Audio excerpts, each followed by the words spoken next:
Ne croyez pas ces stories des super papas. Ne croyez pas les hommes, voilà, ne croyez pas ces stories des hommes. Par contre, voilà, Vanessa qui montre son boulard, oui, allez, open bar. Les questions cruciales que les journaux se posent avec votre argent, faut-il condamner un papa qui accompagne sa fille dans les toilettes, hein, voilà, 2 peines de prison, un sacré carton, ce tweet parce que ça a tweeté, ça a retweeté, et surtout ça a fait 5,5 millions de vues. Pourquoi? Eh bien parce que, encore une fois, c'est un narratif, voilà, c'est la fenêtre d'Overton qui se déplace vers un niveau South Parkien, parce que effectivement quand on lit ça, on se croirait dans un épisode de South Park, on se pose des questions que seul un pays qui n'est pas du tout endetté pourrait se poser, sauf que nous, hélas, on a 3400 milliards de dettes. Écoutez, trêve de bavardage les amis, on va ensemble encore une fois analyser ce petit storytelling, comment est-ce que les méchants mâles blancs toxiques qui osent rentrer dans les mauvaises toilettes pourraient enfin être mis sous les verrous pour que ce système, pour que cette société soit enfin meilleure, bien sûr. Et une fois de plus, comment vos geôliers vous font passer des vessies pour des lanternes et l'enfer pour le paradis, et même bien plus si on voit ça ensemble tout de suite. Est-ce permis d'entrer dans les toilettes des dames? C'est-à-dire que là, voilà, il y a vraiment un pigiste qui a créé cet article. Vous avez peut-être déjà été confronté à ce dilemme lors d'une pause sur une aire d'autoroute ou pendant une virée en centre-ville, votre enfant est soudain pris d'une envie urgente. Trop petite pour y aller toute seule, votre fille a besoin d'être accompagnée, oui d'accord, mais alors où l'emmener? Dans les toilettes des hommes ou des dames? Oui, c'est-à-dire il y a vraiment quelqu'un qui a pris du temps, voilà, il a pris sur son temps de vie pour rédiger, voilà, oui, cet article. La question se pose aussi dans l'autre sens, une mère peut-elle accompagner son petit garçon dans les toilettes des hommes? Le sujet a ressurgi le 15 juin où une internaute a dit « Je me lavais les mains dans les toilettes publiques pour femmes ». Lorsqu'un homme, un méchant homme, a crié à 3 reprises « Un homme entre, je dois venir avec ma fille, désolé ». Si la présence de ce père n'a pas gêné l'auteur du post, une femme plus âgée assise au lavabo d'à côté n'a en revanche pas du tout apprécié. Ce témoignage a déclenché une avalanche de réactions. Certains internautes ont soutenu la décision du père, estimant que les toilettes pour hommes sont inadaptées à une petite fille. Mais alors, comment contourner le problème? Milou, il n'existe aucune interdiction formelle empêchant un père d'entrer dans les toilettes des dames. Mais pour Julien Damon, la réponse durable se trouve ailleurs. Il faut aller vers des toilettes collectives dégenrées, ou mixtes, ou universelles, ce qui présente un avantage considérable. Ah oui, d'accord Julien, et alors, qui va déconstruire toutes les toilettes et qui va les reconstruire? Avec quel argent, hein? Voilà, devinez avec quel argent? Et oui, bingo, et là vous voyez où est-ce que je veux en venir, c'est une voie pour égaliser l'accès aux toilettes publiques. Le spécialiste, ah, voilà, alors spécialiste des toilettes publiques certainement. Bon voilà, alors j'ose espérer que vous avez compris l'inanité de cet article, hein, voilà, oui, il y a vraiment des gens qui écrivent ce genre d'article et qui appellent à des toilettes mixtes ou agenrées ou dégenrées, donc ce qui n'est pas sans nous rappeler les caprices d'un certain personnage que je vais certainement, voilà, mettre ici en liseré pour le copyright. I'm sick of this shit, and I'm not taking it any longer! You all push me to this!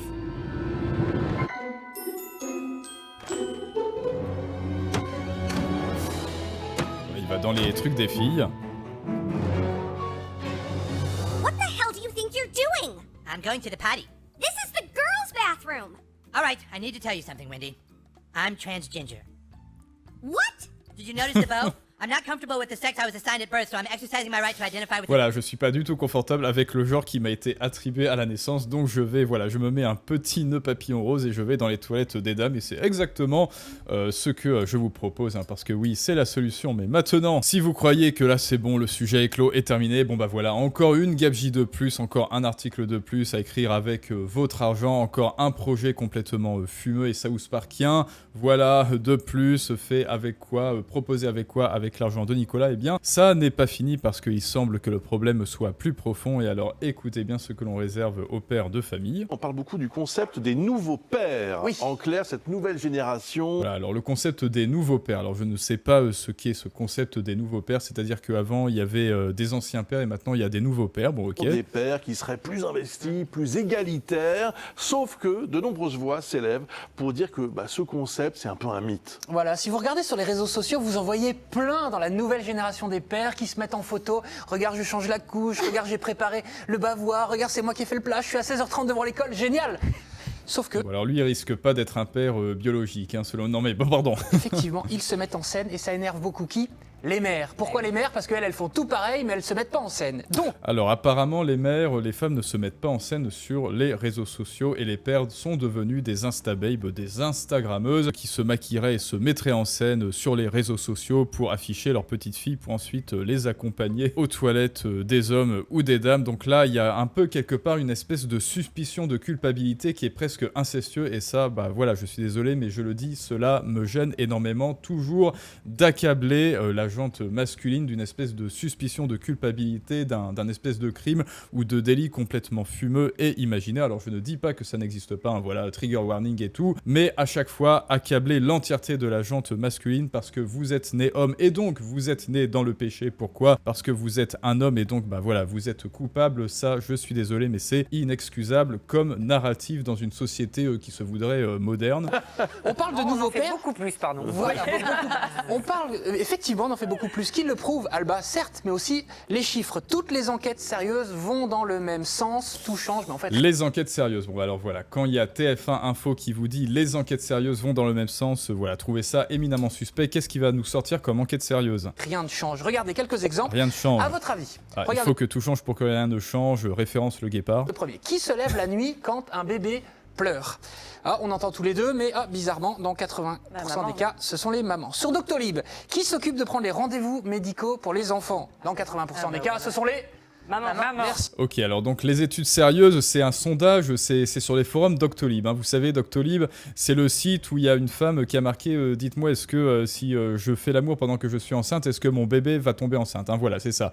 Le niveau Doctolib, c'est ça, et pour lui, c'est ça, une étude sérieuse. C'est-à-dire récolter des avis d'un forum où il n'y a en fait que des femmes, et ils disent ah, mais vous voyez, en fait, ce ne sont que les femmes qui font tout le travail, sauf qu'évidemment qu'il y a un biais. Femme ou même un homme va dire bah oui, en fait, c'est moi qui fais tout le boulot parce que dans sa perception, il voit ou elle voit seulement le boulot que il ou elle fait et beaucoup moins, eh bien, voilà, la charge, hein, n'est-ce pas, la charge physique ou mentale de son compagnon qui passe toujours par effet d'autocentrage en seconde position dans sa tête. Donc voilà, explique-moi, Jean Masturbin, là, en quoi est-ce que ça c'est une étude sérieuse d'aller sur un site où tu ne trouves que des femmes qui vont répondre au sondage? Si, quand un enfant est malade, qui 3 fois sur 4 pose une journée enfant malade au travail? Maman. Donc, voilà. Et je pourrais continuer comme ça encore et encore des exemples. Il y en a des dizaines, voire même des centaines. On est donc encore très loin de la révolution. Voilà, donc les hommes, vous êtes coupables, vous ne vous occupez pas de votre enfant. Tout cela est le point de départ d'une enquête qui vient de sortir, signée par 2 journalistes aguerris. Mais en fait, voilà, ce qu'ils leur reprochent, c'est aux hommes, ce qu'ils reprochent aux hommes, c'est de faire du virtue signaling. Et en reprochant aux hommes de faire du virtue signaling, qu'est-ce qu'ils font? TF1, eh bien, ils font du virtue signaling. Voilà, là, on est dans le virtue signalingception. Ils font faire du virtue signaling passif, implicite aux femmes, en dénonçant de manière relativement fallacieuse les hommes et en les culpabilisant, en les faisant culpabiliser et en les accusant de faire du virtue signaling. Donc, génial TF1, super technique, je retiens. Des hommes. Ils s'appellent Guillaume Dodin et Stéphane Jourdain. Regardez la Génial. couverture qui illustre parfaitement. Regardez un homme qui fait un selfie. Oh, je suis un super papa et tout. Sauf qu'en fait, il est porté, ils sont portés par la... Oh mon Dieu, c'est affreux. Et là, elle réalise, hein, comme dirait Lucchini, elle réalise que c'est monstrueux. Alors, l'arnaque des nouveaux pères, hein, voilà, vous êtes associés. Regardez les éléments de langage, encore une fois. Là, on est à un niveau sémiotique dans le signifiant et le signifié, et surtout les associations lexicales. Il y a marqué père ici, et juste au-dessus, en gros, voilà, occupant tout l'espace lexical, arnaque. Voilà, vous êtes un père, donc vous êtes un homme, donc vous êtes une arnaque. Et en attendant, et là, on voit des milliers et des milliers d'illustrations là sur les réseaux sociaux. Évidemment, c'est la femme qui ferait tout le boulot. Et encore une fois, on est sur Internet, trigger warning. Oui, les femmes font beaucoup de boulot, mais en fait, on est une équipe, voilà. Donc, en fait, chacun fait son boulot, mais à un niveau, voilà, à son niveau à lui. Et là, on va rentrer un petit peu plus sérieusement et profondément dans cet iceberg du narratif fallacieux et du wokisme et du pseudo-néo-féminisme. Mais oui, ce genre d'illustration, ça ne fait que engendrer et qu'intensifier et qu'aggraver une guerre des sexes qui n'a pas lieu d'être. Et donc moi, je trouve ça parfaitement dégoûtant. Maman, ça illustre bien le sujet d'aujourd'hui, cette situation. Les femmes, les mères sont épuisées. On écoute l'un des autres. Ouais, bah les hommes aussi, hein, pardon. Les femmes. Oui, d'ailleurs, vous vous rappelez, hein, pareil avec la vidéo de Vanessa qui est venue chialer sur un plateau télé pour dire quoi, mon homme m'a trompé. Non, elle est pas venue chialer pour dire mon homme m'a trompé. Non, elle est venue chialer pour dire j'ai trompé mon homme et mon homme ne me comprend pas. Alors évidemment, si ça avait été l'homme qui était venu sur le plateau télé avec Samantha, la psychologue et l'autre, je sais plus, la présentatrice, oui, ma femme m'a trompé, mais et alors, elle a le droit, voilà. Donc invocation du juridique, elle a le droit, ça n'est marqué nulle part dans le code pénal qu'elle n'avait pas le droit, mais en revanche, si vous aviez eu l'audace de la tromper, alors vous auriez été un parfait et immonde connard, bien sûr. Elles étaient épuisées, mais aussi agacées de voir que On va mettre en grand écran. on valorise toujours la moindre tâche qui est faite par les pères, alors qu'elles elles n'ont pas une aide honneur ou des bravos quand elles sortent le linge ou qu'elles ont fait à manger le soir. C'est un Attendez, faut pas non plus tout, ça pareil, hein, c'est un retournement rhétorique. tout jeter, mais si je résume, les Inversion. hommes sont souvent de bonne volonté, Voilà. mais c'est pas la révolution. Tout reste encore à faire. Il y a d'un côté donc les chiffres dont je parlais à l'instant qui sont équivoques et d'un autre quand vous échangez avec des professionnels de santé, leurs ressentis. Quand vous leur parlez, tous sont unanimes là-dessus. Oula, je vais peut-être censurer ça parce que YouTube est très punitif quand on affiche des enfants ou des bébés. Ne croyez pas ces stories des super papas sur Ne croyez pas les hommes, voilà, ne croyez pas ces stories des hommes. Par contre, voilà, Vanessa qui montre son boulard, oui, allez, open bar. Instagram. Le sale boulot, la charge mentale, la fatigue parentale, elle évolue certes, mais tout doucement. Donc, si on veut voir le verre à Non mais c'est un procès, voilà, c'est un procès, c'est un énième procès, c'est un énième deux poids, deux mesures, comme avec Vanessa, j'ai le droit de tromper, mais mon homme n'a pas le droit de me tromper. moitié plein. Et c'est moi qui prends toute la charge mentale et en fait mon mari lui il dit pareil mais je ne le crois pas. En fait voilà, je sens que c'est moi qui adopte toute la charge mentale donc voilà, c'est moi qui ai raison. C'est pas mal en fait qu'ils se mettent en photo sur Instagram. Ça montre que Et c'est c'est plus possible. uniquement un boulot de femme que de s'occuper. Mais si on voit le verre à moitié plein, à moitié vide, il y a encore beaucoup de travail. 3 questions à vous poser chez vous ou autour de la table. Il n'y a rien d'objectif. Est-ce que tu es allé, est-ce que tu as ouvert la porte des ménages, est-ce que tu as fait justement des études sérieuses pour voir, est-ce que tu as installé des caméras dans les ménages des gens pour voir si objectivement il y avait, est-ce que tu as pu quantifier, est-ce que tu as pu mettre des chiffres sur cette vraie charge de travail? J'en sais rien. Qui est le dernier à avoir pris le rendez-vous Qui chez le pédiatre pour votre enfant? Voilà, là, il est en train de trahir le fait, oui, je suis en train de faire le procès. Qui il n'y a que dans les procès où on voit ça. Et lui, voilà, c'est le juge, payé avec vos impôts pour vous humilier. Qui est le dernier à avoir fait ça? Qui a fait ceci? Qui a fait cela? On est dans un tribunal qui ne cherche aucune preuve et qui a déjà décidé de son jugement, voilà, selon ce qu'il a mangé, selon la doxa, selon son petit déjeuner. Qui s'est chargé de vérifier la liste des fournitures scolaires? Qui valide l'inscription à la cantine scolaire? Voilà 3 choses pas glamour qu'on mettra pas sur Instagram. Eh bien, si vous répondez à chaque fois c'est la maman, c'est que dans votre famille aussi, malgré vos stories, messieurs, il y a encore beaucoup de boulot.